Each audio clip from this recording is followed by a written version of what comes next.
അസ്സലാമു അലൈക്കും. നമ്മളൊക്കെ പ്രാർത്ഥിക്കുന്നുണ്ട്, പ്രാർത്ഥനയ്ക്ക് ഉത്തരം കിട്ടുന്നില്ല. കുറേ ആളുകൾ ഇങ്ങനെ പ്രാർത്ഥനയുമായിട്ട് നടക്കുക. ചിലർ പറയും അള്ളാഹു നമ്മളെയൊക്കെ കൈവിട്ടു, എവിടെയെല്ലാം പോയി, എന്തെല്ലാം ചെയ്തു, ഏതെല്ലാം പള്ളിയിലൊക്കെ എന്തൊക്കെ കാര്യങ്ങൾ നടത്തി, എന്നിട്ടും നമുക്കൊരു പരിഹാരമില്ല.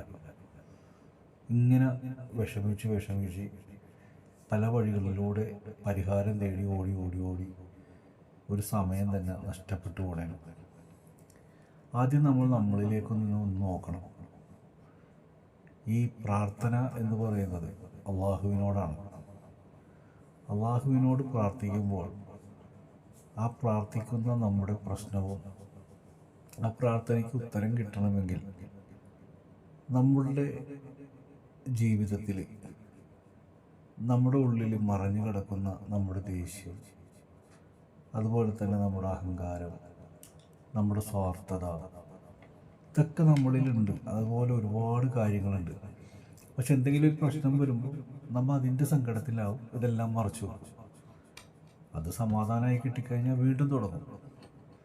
അപ്പോൾ പരിപൂർണമായ ഒരു സമാധാനത്തിന് ആദ്യം വേണ്ടതെന്താണ്? നമ്മുടെ ഉള്ളിൽ നിന്ന് എല്ലാം ഒന്ന് തുടച്ചു മാറ്റിയിട്ട് പരിപൂർണമായി പ്രാർത്ഥിക്കുക, ഉത്തരം കിട്ടും.